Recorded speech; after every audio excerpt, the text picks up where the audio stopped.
V lookup की series को आगे बढ़ाते हुए आज के इस वीडियो में अपन बात करेंगे वी लुकअप के एरर के बारे में और उसके क्या सॉल्यूशंस होते हैं। वी लुकअप के एरर को कैसे अपन सोल्व आउट करते हैं। इससे पहले अपन ने लुकअप फंक्शन के बारे में सीखा है, वी लुकअप फंक्शन के बारे में सीखा है और एच लुकअप फंक्शन के बारे में भी सीखा है। तो आज का ये जो डिटेल्ड वीडियो है ये है वी लुकअप में अपन क्या क्या एरर फेस करते हैं और जो एरर फेस करते हैं उनका अपन कैसे सॉल्यूशन निकालते हैं। एरर की बात करें तो जैसे पहला जो एरर आता है NA error, hashtag NA error. उसके बाद में अपन बात करेंगे हैशटैग रेफरेंस एरर के बाद में, देन उसके बाद अपन बात करेंगे हैशटैग वैल्यू एरर के बारे में और लास्ट में अपन बात करेंगे हैशटैग नेम एरर के बारे में। वी लुकअप की सीरीज के अगर आपने पिछले वीडियो नहीं देखे हैं तो डिस्क्रिप्शन में उन वीडियोस के लिंक है, वो वहां से जाके आप वो वीडियो देख सकते हैं। तो बिना टाइम वेस्ट किए शुरू करते हैं आज का ये वीडियो।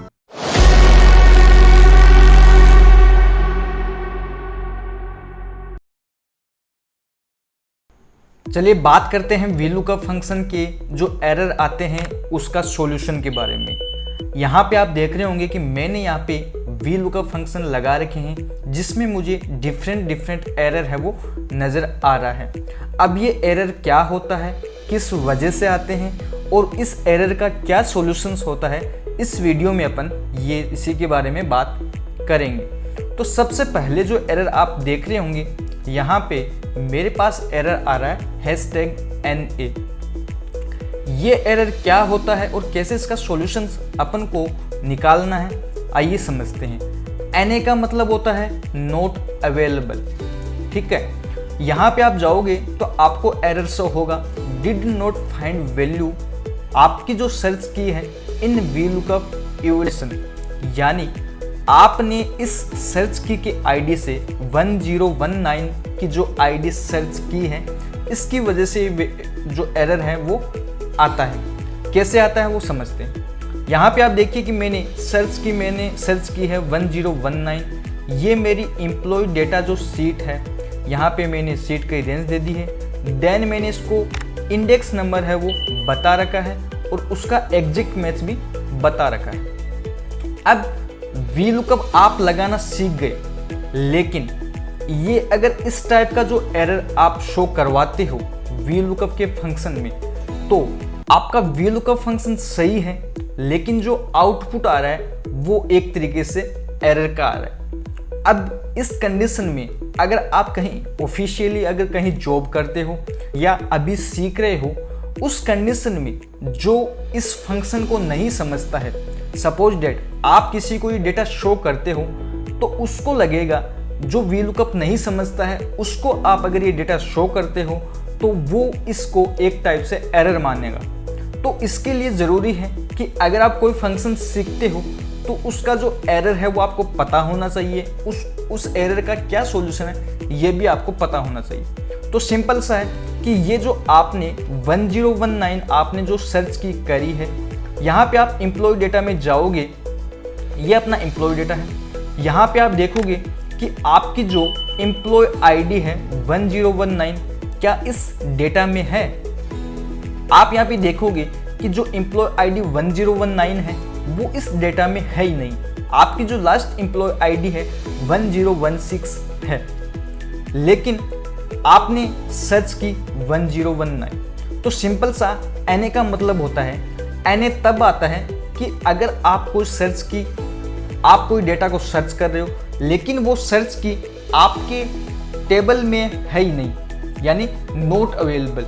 इस कंडीशन में आपने अपनी तरफ से फंक्शन सही लगाया है लेकिन वी लुकअप ने ये देख के बता दिया आपको एम्प्लॉय आईडी है ये आपके डेटा में नहीं है। तो सिंपल से अब इसका अपन क्या सॉल्यूशन है, कैसे अपन इसका सॉल्यूशन निकालते हैं। देखिए वी लुकअप आपने लगा दिया, इसके बाद में इस एरर को सोल्व आउट करने के लिए आपको एक दूसरे फंक्शन की हेल्प है वो लेनी पड़ेगी।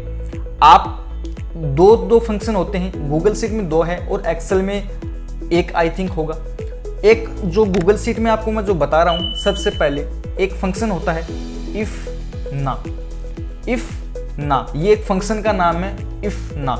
जैसे इफ फंक्शन होता है उसी के हिसाब से इसको अपन बोलते हैं इफ ना, यानी इफ नॉट अवेलेबल। इसको आप क्या करोगे, वी लुकअप के आउटसाइड इसको अप्लाई करोगे। मैंने यहाँ पे फंक्शन टाइप किया इफ ना, देन मैंने यहाँ से ब्रैकेट ऑन किया, ठीक है।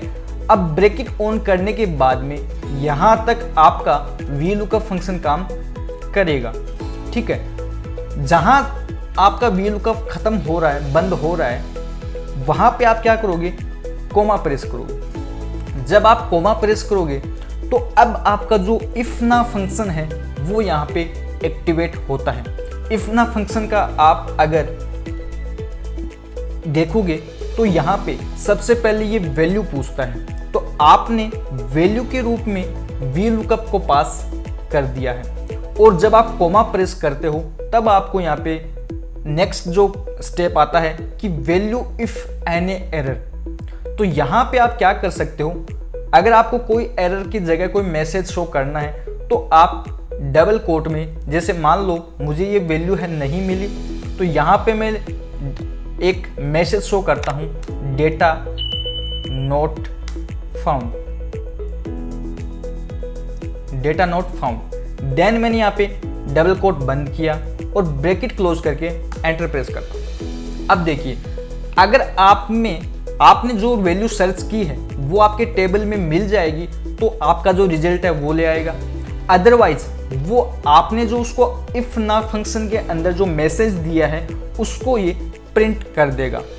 अब अगर आप यहाँ पे कोई भी जैसे 101 सर्च करते हो तो आपका जो एम्प्लॉय का नेम है वो यहाँ पे शो हो रहा है, लेकिन अगर आप यहाँ पे 1020 करते हो तो आपका यहाँ पे एक मैसेज शो हो रहा है, डेटा नॉट फाउंड। अब अगर आप किसी को ये रिपोर्टिंग या ये अगर आप शो करवाते हो तो उसको पता है कि ये जो डेटा है इस एम्प्लॉय आईडी का डेटा आपके पास है ही नहीं। इस कंडीशन में आपका वी लुकअप फंक्शन भी सही है और आपने जो वी लुकअप लगाया है वो भी सही है, ठीक है।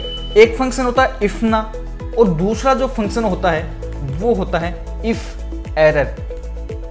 ये सेम काम आप इफ एरर से भी कर सकते हो। एक्सेल में इफ एरर फंक्शन होता है जो सेम काम आपका इफ एरर में, जब जैसे आप इफ एरर लगाओगे उसमें भी सेम है।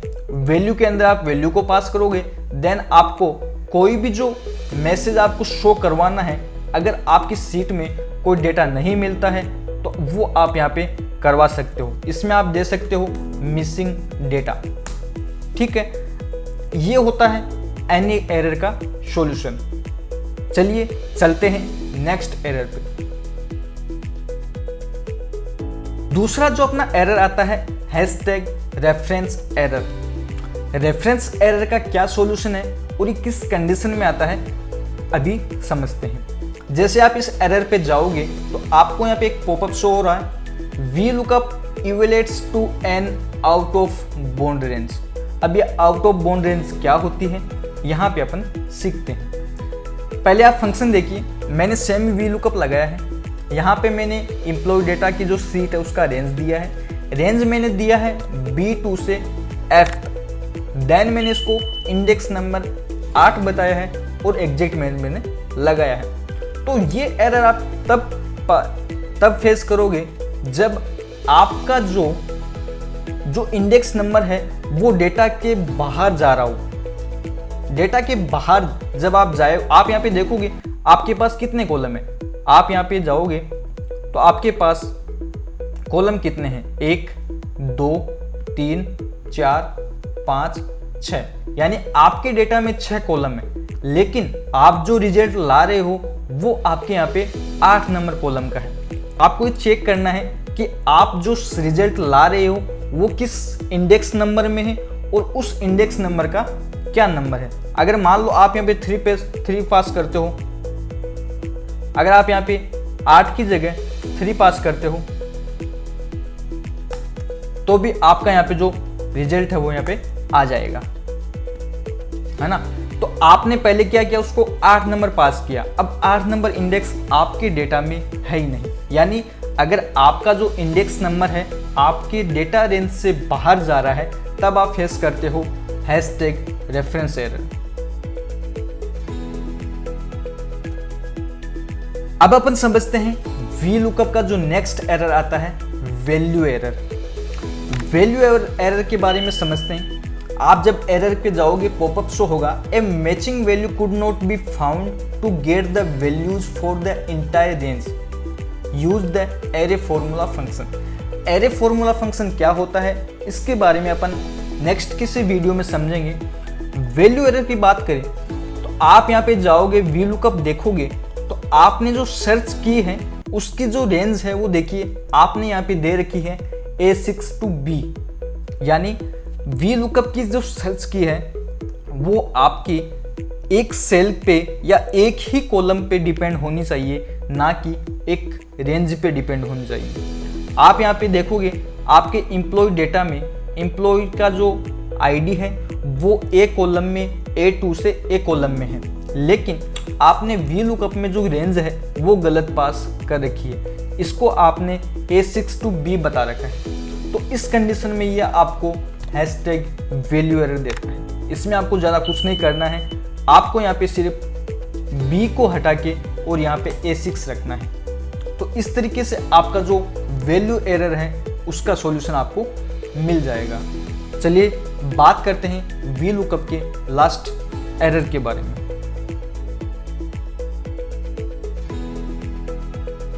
VLOOKUP का जो लास्ट एरर होता है वो होता है नेम एरर। ये एक बहुत ही कॉमन और सामान्य सा एरर होता है। इसमें आप देखोगे नेम एरर का मतलब हो गया कि जो फंक्शन आप लगा रहे हो उसमें आपने मिस स्पेलिंग कर रखी है। यहाँ पे आप जाओगे तो VLOOKUP की स्पेलिंग देखिए, मैंने लगाया है VLOOKUP। तो यहाँ पे जैसे आप यहाँ पे इसको सही करोगे तो यहाँ पे आपको ये जो रिजल्ट है वो यहाँ पे दे देगा। यानी अगर आप कई बार जल्दबाजी में फंक्शन का नाम ही गलत इनपुट करते हो तब आपको यहाँ पे VLOOKUP का नेम एरर है वो शो होता है। आशा करता हूँ इस वीडियो से आपको VLOOKUP के जो एरर होते हैं उनका सॉल्यूशन आपको मिला होगा।